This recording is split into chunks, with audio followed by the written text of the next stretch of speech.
तर शहाजीबापू पाटील यांनी निवडणुकीतील पराभवावरून महाविकास आघाडीच्या नेत्यांवर निशाणा साधला। कोणत्याही परिस्थितीत मला मुंबईमध्ये येऊ द्यायचं नाही यासाठी उद्धव ठाकरे, शरद पवार आणि संजय राऊत यांनी प्रण केला होता, असा आरोप शहाजीबापू पाटील यांनी केला आहे।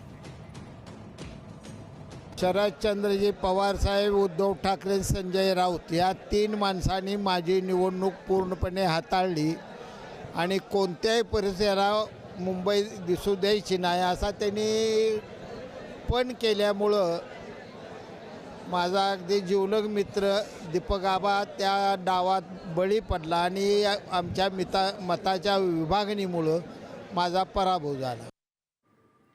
तर शहाजीबापू पाटील यांनी निवडणुकीतील पराभवावरून महाविकास आघाडीच्या नेत्यांवर निशाणा साधला।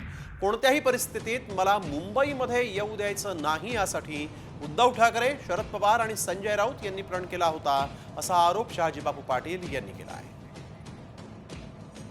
शरदचंद्रजी पवार साहेब, उद्धव ठाकरे, संजय राऊत या तीन माणसांनी माझी निवडणूक पूर्णपणे हाताळली आणि कोणत्याही परिसरात मुंबई दिसू द्यायची नाही असा त्यांनी पण केल्यामुळं माझा अगदी जिवलग मित्र दीपक आबा त्या डावात बळी पडला आणि आमच्या मताच्या विभागणीमुळं माझा पराभव झाला।